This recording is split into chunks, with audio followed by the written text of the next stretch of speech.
محمد ابن ابراہیم الفقی کی روایت ہے کہ ایک روز امام اعظم امام ابو حنیفہ رحمۃ اللہ علیہ اپنے اصحاب کے ساتھ مسجد میں تشریف فرما تھے۔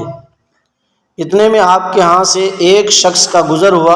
امام صاحب نے اسے دیکھ کر فرمایا، میرا خیال ہے یہ شخص مسافر ہے، میرا خیال ہے یہ شخص مسافر ہے۔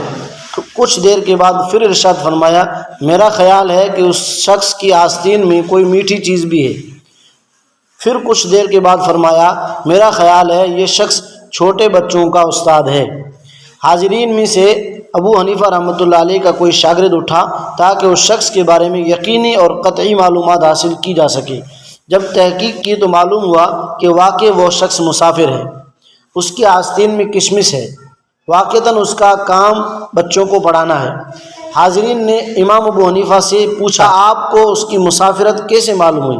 تو امام صاحب نے فرمایا، میں نے دیکھا وہ گھور گھور کر دائیں بائیں دیکھتا رہا، اور مسافر جہاں بھی جاتا ہے یہی کام کرتا ہے۔ میں نے اس کی آستین پر مکھی دیکھی تو یہی سمجھا کہ اس کی آستین میں کوئی میٹھی چیز ہے۔ مکھی ایسی چیزوں کی طرف دوڑ کر آتی ہے، اور میں نے اس شخص سے یہ بھی محسوس کیا کہ چھوٹے بچوں کو بڑی تیز نگاہوں سے دیکھ رہا تھا، جس سے میں اندازہ لگایا کہ یہ بچوں کا استاد ہے۔ کتنا ذہن تھا امام صاحب۔